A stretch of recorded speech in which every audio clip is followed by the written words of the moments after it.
한데 무한급수가 수렴해 일반항이 0으로 가 이런 거 안다 그죠? 일반항이 0으로 가. 그러니까 동그라미 n을 무한대로 뿌리면 0으로 간다는 소리고 세모 n을 무한대로 뿌리면 0으로 간다는 소리. 그래서 여기에서 리미트 n을 무한대로 뿌리면 a의 n은 1로 간다는 사실을 알고 여기도 마찬가지죠. 리미트 n을 무한대로 뿌리면 b의 n은 마이너스 1로 가요. 된 거죠? 이거 알고 있는 상황에서 이제 하러 갑시다. 기억 참이네요. 니은은 봐야죠. n이 1로 갔어? 무한대로 갔네? b의 n은 발산 아니에요. 자, 우리 이거 보자. 무한급수합이 존재하잖아. 일반항이 0으로 갔죠. 그럼 거꾸로 생각해서 일반항이 0으로 가지 않으면 얘는 반드시 발산하죠. 다시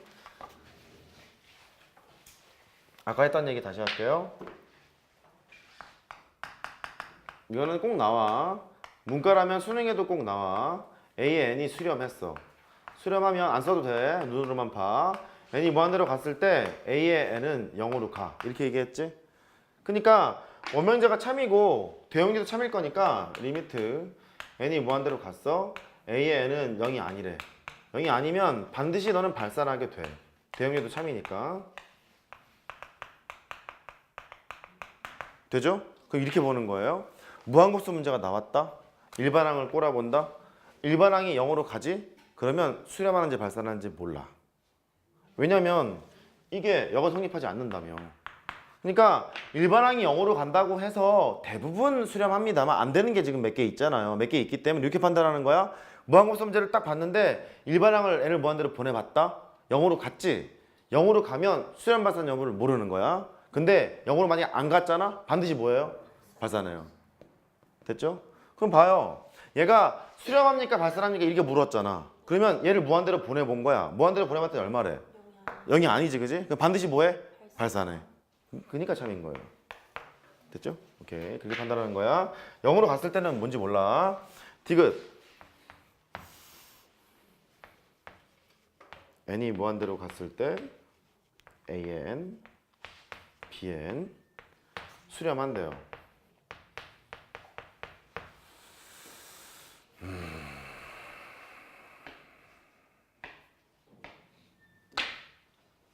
무한급수의 수렴 발산 여부를 물어봤기 때문에 이 일반항이 0으로 가는지 0으로 가지 않는지를 먼저 체크해야지. 그쵸? 그러면 자 리미트 n이 무한대로 갔을 때 a의 n 더하기 b의 n이 0으로 갑니까? 0으로 가지 않습니까를 봐야 되거든? 조심해라. 0으로 가 안 가?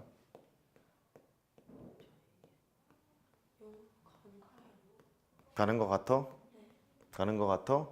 얘가 1로 수렴하고 얘가 마이너스 1로 수렴하니까 수렴한다는 사실을 알고 있잖아요. 알고 있을 거니까 따로따로 찢을 수가 있겠죠. 이렇게 찢게 되면 0으로 간다는 걸 안다. 그러면 일반항이 0으로 갔대. 얘는 수렴해? 몰라. 모르지. 그래서 거짓 이렇게 할 수도 있고. 조금 볼까? 지금 잘 봐야 돼. 지금 잘 봐야 돼. 그렇게 판정을 딱 내려놨잖아? 그래놓고서 머리가 좀 찌끈찌끈하지 않냐? 전혀 그런 거 안 들어요? 원래 문제를 보세요. 얘가 수렴한대. 되게 잘 봐요. 얘도 수렴한대요. 어?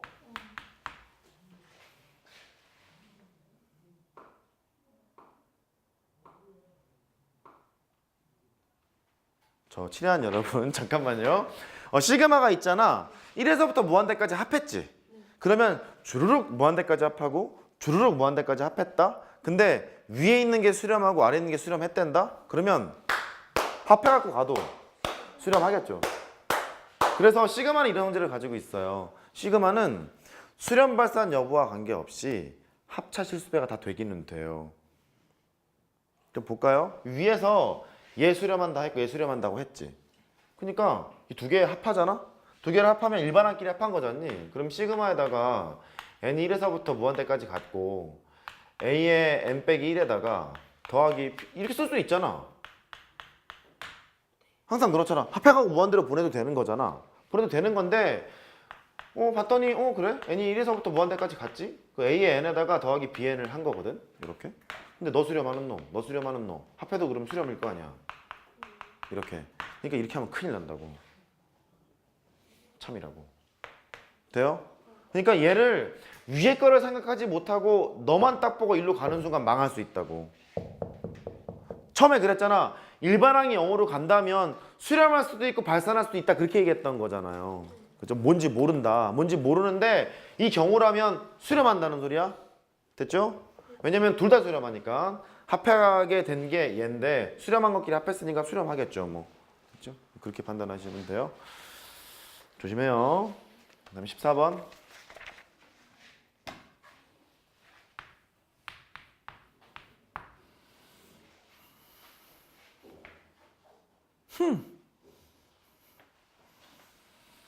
하자.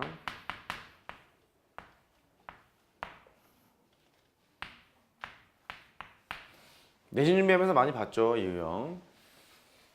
해도 돼요? 네.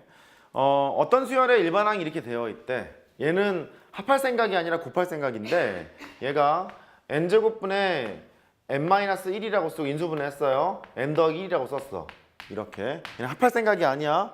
하나씩 대입한 다음에 곱할 생각이에요. 곱할 생각인데 1은 대입하면 망해. 왜냐면 1 대입하면 빵이니까 쭉 대입해봤자 전부 다 빵이잖아. 곱할 생각이니까. 1은 넣지 않고요. n이 2 이상인 자연수에서 해요. 그러면 이제 늘을 가요. 1을 집어넣게 되면 2를 집어넣게 되면 2의 제곱분에 하나 뺀 거 하나 더한 거 1 곱하기 3이 될 테고 곱하기 3 집어넣으면 3의 제곱분에 하나 뺀 거 하나 곱한 거 하나 더한 거 이렇게 되고 4의 제곱분에 하나 뺀 거 3 곱하기 하나 더한 거 이렇게 갔겠죠. 이렇게 쭉 갑니다. n번째 항을 보면 n제곱분의 n-1에다가 n 더하기 1까지 이렇게까지 와요. 이게 지워지는 게 이쁘게 지워져. 여기는 2 이렇게 지워지지? 나머지가 쓱 이렇게 지워져요. 쓱. 또 이쪽도 쓱 이렇게 지워집니다. V자 형태로 지워지게 돼요. 여기도 뭐 마찬가지였겠죠? 지워졌겠죠. 되죠? 지워지는 게 쓱 지워지면서 요쪽에 있는 거에 앞에 거랑 지워지는 것 같다. 그죠? 그러면 여기도 지워졌겠지. 이렇게 지워졌을 테고요. 그 다음에 얘랑 지워야 되는데 이쪽이 지금 없잖아. 이쪽이 없을 거니까 너랑 이렇게 지워졌겠죠. 괜찮아요? 결과가 어떻게 남냐면 앞에 거 2개가 남고요. 뒤에 거 2개가 남아요. 이렇게 한번 따라해봐. 앞에 거 2개, 뒤에 거 2개. 그렇게 남고요. 요 식을 보는 순간 분자를 쪼갤 텐데 이거 조그만 거 앞에 쓰세요. 큰 거 앞에 쓰면 좀 지저분해요. 됐죠? 좀 지저분하고요. 우리끼리는 얘를 V자분이라고 합시다. 문제를 보다 보면 이거 뒤집혀져 있는 것도 있습니다. 이렇게 뒤집힌 것도 있어요. 뒤집히면 시오자분이겠죠? 이해됐죠? 그렇게 되는 거예요. V자분이라고 합시다. 그러면 14번을 풀 수 있을 거예요. 이거 메모하고 숙제를 해보시고 이제 이론 설명. 아이고 여기 또 중요하지. 주제가 바뀌었습니다. 필기해야 돼.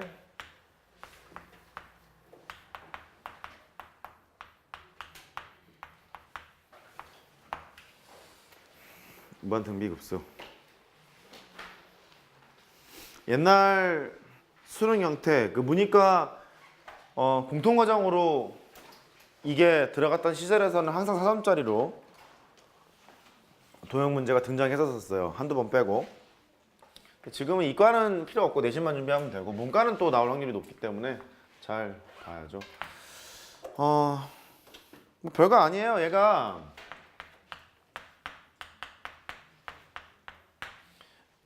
일반항이 등비수열일 때 어떻게 하지? 그 소리예요. n이 1에서부터 무한대까지 갈 텐데 얘를 하는데 말이다. 여기 있는 일반항이 등비수열일 때는 어떻게 할까? 그거 하는 소리거든. 얘를 해보면 a의 1에다가 공비의 n-1승 이랬을 거 아니야, 그지? 등비수열이라면 이렇게 됐을 텐데 그러면 식을 바꾸는 것이 부분합을 구한다, 극한값을 구한다니까 부분합을 구해놓고 극한을 구하면 될 것 같아. 그 부분합을 구할 때 등비수열의 합이다 보니까 등비수열의 합을 이렇게 합시다. 리미트 n이 무한대로 갔어. 원래 이게 1일 때랑 1이 아닐 때랑 원래 나눠서 해야 되는 거잖니. 근데 공비가 변수기 때문에 1이 아닐 때를 가정해서 그냥 할게요. 1 빼기 공비분의 1 빼기 공비 항수승 첫 번째 항 a의 1 이것도 등비수열의 합 공식의 일종이지? 됐죠? 일부러 공비가 1보다 작을 때 기준으로 지금 했어요. 왜 이렇게 했냐면 만약에 공비의 절대값이 1보다 작잖아? 공비의 절대값이 1보다 작으면 n을 무한대로 뿌리면 요 분은 0으로 죽으시지. 이렇게 Rn 저 0으로 죽잖아? 그럼 n이 변수다 보니까 나머지 상수 취급을 해서 극한값이 1 빼기 공비분의 첫 번째 항으로 정리가 돼요. 이렇게 됐어요?